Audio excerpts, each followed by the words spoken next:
Hello friends, నమస్తే. అందరికీ నచ్చాలి, నచ్చినట్లు ఉండాలని ఆలోచన చేస్తున్నావా? అందరికీ నచ్చినట్లు నువ్వు జీవించటం నీకు సాధ్యమవుతుందా? అందరూ నిన్ను మెచ్చుకునేలా నువ్వు ప్రవర్తించగలవా? అందరూ నువ్వంటే ఇష్టపడేటట్లు నువ్వు చేసుకోగలవా? కుటుంబ ప్రేమను అందరి సభ్యులతో పొందగలవా? అదేవిధంగా నీ స్నేహితులు కావచ్చు, శ్రేయోభిలాషులు కావచ్చు, సమాజంలో నీకు ఎప్పుడూ తారసపడే వ్యక్తులు కావచ్చు, వాళ్ళంతా ప్రేమ నీకు పరిపూర్ణంగా అందుతుందా? నిన్ను వాడు మంచి వ్యక్తి అని ట్రీట్ చేస్తారా? చెయ్యరని చెప్పొచ్చు. ఎట్టి పరిస్థితుల్లో అలా జరగదు. దానికి ప్రధాన కారణం ఏంటి తెలుసా? అందరికీ నచ్చాలి అని నువ్వు అనుకుంటావు, కానీ నువ్వు కొందరికి మాత్రమే నచ్చుతావు.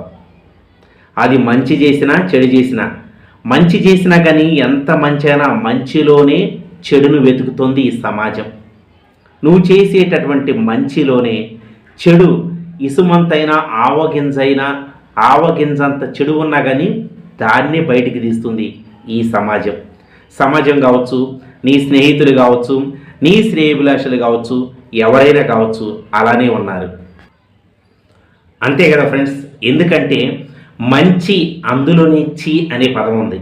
కాబట్టి మంచిని గ్రహించటం పక్కన పెట్టి నువ్వు ఎక్కడ చెడు చేస్తావా, ఏ గింతైనా సరే చెడు ఉన్నదా అది చూసి దాన్ని ఎస్టాబ్లిష్ చేస్తారు. నువ్వు ఎంత మంచి చేసినా కానీ దాన్ని బిల్డ్ చేయరు, దాన్ని పబ్లిసిటీ చేయరు, దాన్ని గొప్పగా భావించరు, నిన్ను అప్రిషియేట్ చేయరు. నువ్వు మంచి చేస్తే నిన్ను అప్రిషియేట్ చేసేటటువంటి గొంతులు కావచ్చు, అప్రిషియేట్ చేసేటటువంటి మనుషులు కావచ్చు, సంఖ్య చాలా తక్కువగా ఉంటుంది. అదే నువ్వు ఆవగింజంతా చెడు తలపెట్టాలని చూసినా, చెడు చేసినా దానిని వేల గొంతులు ప్రదర్శిస్తూ పబ్లిసిటీ చేస్తూ ఉంటాయి. కాబట్టి టోటల్గా చెప్పాలంటే అందరితో మంచి అనిపించుకోవడం అనేది అసాధ్యం. ఇది 100% అసాధ్యం. మీలో మీరు గుండెల మీద చేసుకుని ఒక్కసారి ప్రశ్నించుకోండి, మీకే తెలుస్తుంది. ఏంటో తెలుసా? నేను ఎంత మంచిగా ఉన్నా కానీ నన్ను అర్థం చేసుకోవట్లేదు ఏంటి? నేను స్నేహితుడికి అంతా నిజం చెప్పినా కానీ అబద్ధం అంటున్నాడేంటి? ఆఫీసులో కొలీగ్స్తో నేను సామరస్యంగా ఉన్నా కానీ నా మీదే ఎందుకు శత్రుత్వ భావన కలిగి ఉన్నారు?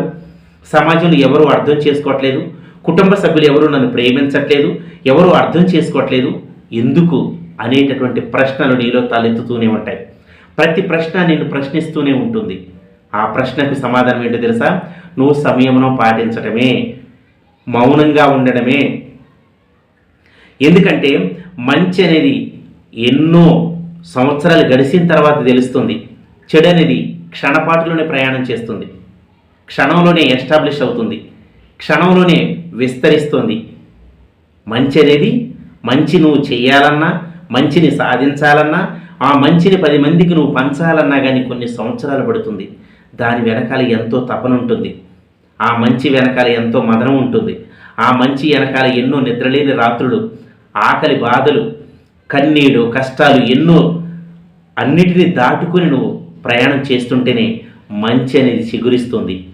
అప్పుడు నువ్వు మనిషిగా నిన్ను గుర్తిస్తారు, మానవతావాదిగా నిన్ను అందరూ అర్థం చేసుకుంటారు. అంత టైం పడుతుంది. అంత టైం దాకా వేసి ఉండేటటువంటి మరి అవసరం కానీ, వేచి ఉండేటటువంటి మనస్తత్వం కానీ నీలో ఉంటే నువ్వు ధన్యుడు అవుతావు. ఎవరో గుర్తించాలి అనతి కాలంలోని వెంటనే ఎవరో నీ మంచిని గుర్తించాలి, నీ ప్రతిభను 10 మంది చాటి చెప్పాలని నువ్వు ఎప్పుడు ఆశపడవద్దు. నువ్వు అలా మంచిగా ఉండాలని నీ ప్రవర్తనే నీ మంచిని ఎస్టాబ్లిష్ చేస్తుంది, 10 మందికి పంచుతుంది, అందరికీ తెలిసేలా చేస్తుంది. అప్పుడు దాకా నువ్వు సంయమనం పాటించాలి, మౌనంగా ఉండాలి, మంచి చేసుకుంటూ పోవాలి, మంచి తలంపులే నీ ఆలోచనలో ఉండాలి. కుటుంబ సభ్యులైనా సరే అందరూ అర్థం చేసుకోరండి. ఒక్కొక్కళ్ళ మనస్తత్వాలు ఒక్కొక్క రకంగా ఉంటాయి. ఒకే కుటుంబంలో ఉన్నా కానీ భిన్న మనస్తత్వాలు కలిగి ఉంటారు అందరూ. కొంతమంది దురుసుగా ప్రవర్తిస్తుంటారు, కొంతమంది సీరియస్గా ఉంటారు, కొంతమంది క్యాజువల్గా నవ్విస్తూ ఉంటారు. ఒక్క కుటుంబంలో ఉన్నటువంటి 4-5 సభ్యులే ఆ విధంగా ఉన్నప్పుడు సమాజంలో వేల మంది, లక్షల మంది ఉన్నటువంటి సమాజంలో బ్రతుకుతున్నాం మనం. అనేక రకాలైనటువంటి మనస్తత్వాలు ఉంటాయి.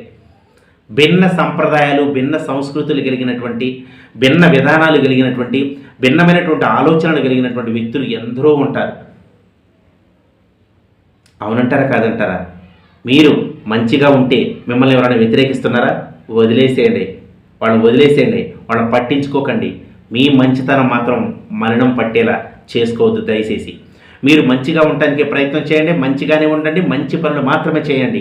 ఆ మంచి అనేది కొన్ని సంవత్సరాలు అయిన తర్వాత అయినా పబ్లిసిటీ అవుతుంది.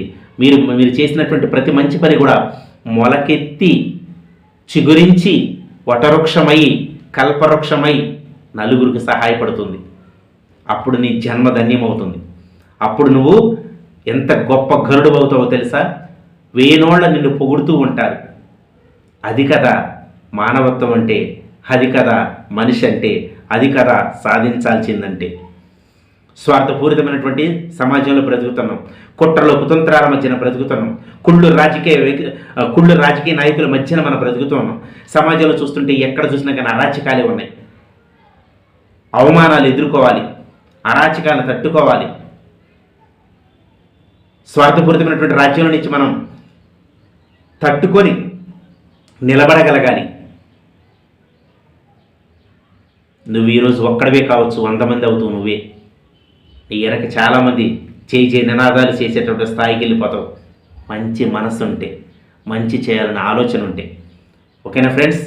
Thank you friends. ఈ వీడియో మీకు నచ్చినట్లయితే ప్లీజ్ ఒక లైక్ వేయండి, దయచేసి ప్లీజ్ ఒక లైక్ వేయండి ప్లీజ్. Thank you friends. జై హింద్, జై జవాన్, జై కిసాన్. Thank you.